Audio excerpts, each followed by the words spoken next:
परमाणु बम की रेस में खुद को भारत से आगे बताने वाला पाकिस्तान इस मामले में भी भारत से पिछड़ गया है। परमाणु हथियारों की संख्या के मामले में भारत ने अब पाकिस्तान को पीछे छोड़ दिया है। दुनिया भर के परमाणु बम पर नजर रखने वाली संस्था सिप्री ने अपने ताजा आंकड़ों में खुलासा किया है कि भारत ने पिछले साल 8 नए परमाणु बम बनाए, जिसके बाद भारत के पास परमाणु बमों की संख्या 172 हो गई। ये जनाब, और उस रिपोर्ट के हिसाब से भारत के पास इस वक्त जो न्यूक्लियर वेपन्स है उनकी तादाद है 172 और पाकिस्तान के पास जो है वो है 170, यानी कि 2 वेपन्स जो है वो भारत के पास ज्यादा है। पहली बार ये पता लगा है कि इंडिया के पास न्यूक्लियर वेपन्स कितने, 172। मैं टाइम पे आया जब इंडिया पाकिस्तान और इंडिया चाइना टेंशंस चल रही हैं, तो ये 172 की फिगर इतनी तो है कि चाइना को भी हम, चाइना और पाकिस्तान टू फ्रंट वॉर दोनों को नेस्तो नाबूद कर सकते हैं। इंडिया का ये कहना है कि अगर एक छोटा सा भी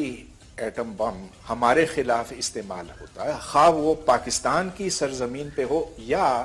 वो इंडिया के हुदूद के अंदर हो, ये एटमी जंग समझा जाएगा और इसीलिए इंडिया फिर अपनी पूरी ताकत से पाकिस्तान को पर हमला करेगा। और पाकिस्तान ने जब बमों के बहाने भारत को धमकाने की कोशिश की तो पीएम मोदी ने भी इसका करारा जवाब दिया, जिसमें उन्होंने पाकिस्तान को बता दिया था कि भारत के परमाणु बम दिवाली के लिए नहीं रखे हैं। भारत ने पाकिस्तान की धमकी से डरने की नीति को छोड़ दिया। ठीक है बात हुई कि हमारे पास 2 वेपन ज्यादा हैं आप लोगों से और धमकियां आप लोग देते रहते हैं। तो आपने सुना नहीं खाली बर्तन शोर ज्यादा मचाता है? तो ये तो खैर मुझे मेरी मदर ने बताया था, जो खाली बर्तन होता है ना, जिसके पास कुछ नहीं होता, वो शोर ज्यादा मचाता है, वो हर वो बोलते रहते हैं ये ऐसा हो गया, वैसा हो गया, वैसा हो गया। तो हमारा हाल वही है, इसलिए कि हमारे पास जाहिर है कि IMF का पैसा लेते हैं। इस समय बताना मतलब चाइना और पाकिस्तान दोनों को बताया जा रहा है कि देख लो तुम हमसे बच के रहना, टू फ्रंट वॉर पे हम तुम्हें, हमारे पास न्यूक्लियर एम्ब्रेला भी है, साथ में हमारे पास डिलीवरी कैपेसिटी भी है। एक ही अग्नि से हम 4 मिसाइल, 5 मिसाइल, 6 मिसाइल डिलीवर भी कर सकते हैं और अब हमारे न्यूक्लियर वेपन्स 172 टच कर रहे हैं, है ना। अगर आप इंडिया की बात कीजिएगा तो आज इंडिया के पास जो 2024 है उसमें 172 वॉरहेड्स इंडिया के पास है, पाकिस्तान के पास 170 है। तो जब से इंडिया ने न्यूक्लियर वेपन की कलेक्शन शुरू की है उसमें पहली बार ऐसा हुआ है कि इंडिया जो है वो पाकिस्तान से ज्यादा हो गया है। ठीक है ना, क्योंकि अगर आप 2023 में देखें तो ये जो वॉरहेड थे भारत के पास 164 थे और वो आज 172 हो गए हैं। अगर आप 2023 में पाकिस्तान के वॉरहेड्स को देखेंगे तो वो 170 थे और अभी भी वो 170 पे मेंटेन्ड है, मिलिट्री स्टॉक पाइल को इंक्लूड करते हुए। तो इसलिए यस, बात सही है कि इंडिया ने अपनी क्षमता को बढ़ाया है और ज्यादा तो नहीं, मतलब 8 का ही है और दोनों ही जो हैं ये न्यूक्लियर डिलीवरी सिस्टम को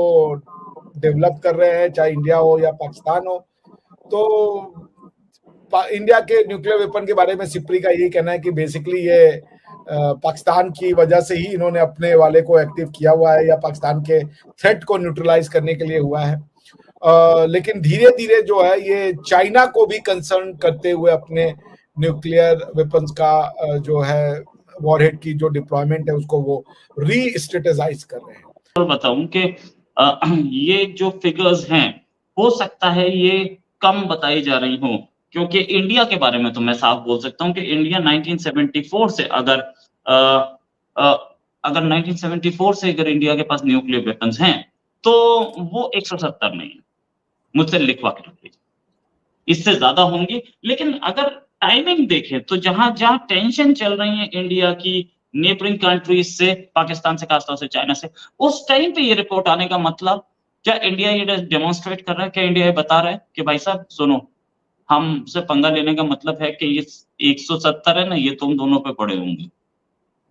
नहीं, देखिए ऐसा है कि गलवान में जो हुआ उसके बाद से जो 370 के बाद इंडिया ने जो एक्सपीरियंस किया चाइनीज इनकर्जन को और चाइनीज बिहेवियर को, तो फिर इंडिया को तो समझ में आ गया ना कि भाई ऐसे नहीं चलेगा। बिकॉज ये जो रिपोर्ट है वो भी ये कह रही है कि अगर आप 2023 से पहले देखिए तो मेनली वो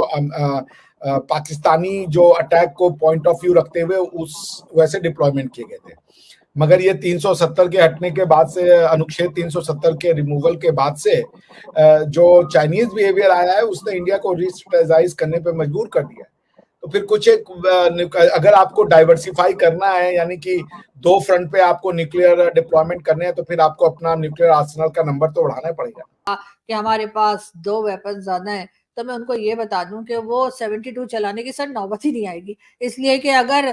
खुदा ना करे, खुदा ना खास्ता, कभी ये दोनों कंट्रीज में से किसी एक का भी मीटर घूम गया और उन्होंने ये न्यूक्लियर वेपन चलाने शुरू कर दिए, तो मैं आपको बता रही हूँ ये सब किशोर कुमार साहब के गाने और सोनू निगम के गाने और ये सब जो है ना, शानवान, इन सबके जो है ना, लता मंगेशकर और सब लोगों के सॉन्ग्स जो है ना, वो यहीं धरे के धरे रह जाएंगे सर। और हम लोग जो है ना ऊपर, पता नहीं ऊपर म्यूजिक सिस्टम चलेगा या नहीं चलेगा, वो मुझे नहीं मालूम, लेकिन ये कि वाट लग जाएगी हम लोगों की, ये याद रखिएगा। तो इसलिए कोशिश करें कि हिंदुस्तान पाकिस्तान में जो है वो थोड़ा सा बेहतर हालात हो, थोड़े से याराना हो, थोड़ा सा हम लोग एक दूसरे के लिए बेहतर सोचें, एक दूसरे के लिए अच्छा सोचें, ना सिर्फ हिंदुस्तान बल्कि पाकिस्तान के लोग भी हिंदुस्तान के लिए अच्छा सोचें। तो मैंने सुना कि कहा कि जी वो जो कश्मीर में अटैक्स चल रहे थे उसका कोई मास्टरमाइंड था, उसको उड़ा दिया। अब ये खबर जी मैंने तो कहीं नहीं सुनी, ठीक है, मैंने उसी चैनल पे देखी जिस चैनल पे आप लोगों ने सुनी है, उसके अलावा मैंने कहीं नहीं सुना कि कोई मास्टरमाइंड इस तरह से जो है उसको उड़ाया गया। लेकिन बहरहाल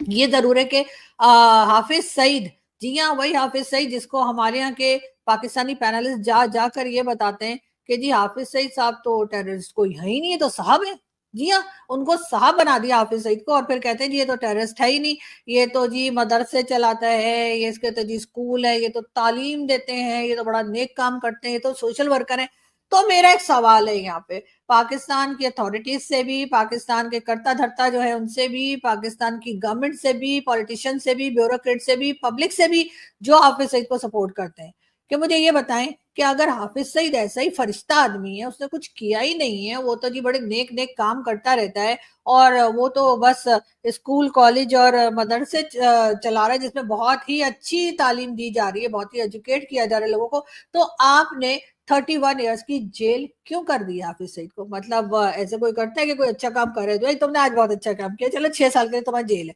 ऐसे थोड़ी होता है। तो आपने जाहिर है किसी जुर्म की वजह से दिया है। और फिर यूनाइटेड नेशन की अगर हम बात करें तो जी यूनाइटेड नेशन ने भी इसको जो है हाफिज सईद को जो है टेररिस्ट डिक्लेयर किया हुआ है। वैसे तो आप हर बात यूनाइटेड नेशन की मान जाते हैं, यूनाइटेड नेशन कुछ भी क्या आप कहेंगे हाँ जी यार ठीक है, क्योंकि जाहिर आपको पैसा भी पकड़ना है, 10 काम और भी यूनाइटेड नेशन से, लेकिन जब वो हाफिज सईद की बात करता है तो आप कहते हैं नहीं ये तो गलत है। तो फिर आप ये बताइए कि चले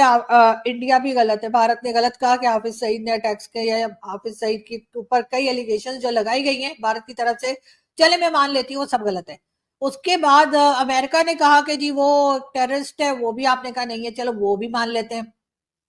तो मुझे ये तो बता दीजिए कि इस फरिश्ते को आपने 31 साल की जेल क्यों दी है? तो मुझे उम्मीद है कि ये वीडियो आपको पसंद आया होगा। वीडियो पसंद है तो प्लीज़ हमारे YouTube चैनल को जरूर सब्सक्राइब कीजिए। इसी प्रकार का भविष्य में वीडियो देखने के लिए चैनल को सब्सक्राइब कीजिए। हमारे इस YouTube चैनल पे आपको इससे भी ज़्यादा इंटरेस्टिंग वीडियो भविष्य में देखने को मिलता रहेगा। तो प्लीज़ हमारे YouTube चैनल सोच टाइम्स को सब्सक्राइब कीजिए, वीडियो को लाइक कीजिए, इस वीडियो को अपने दोस्तों के साथ जरूर शेयर कीजिए। नमस्कार, फिर मिलेंगे अगले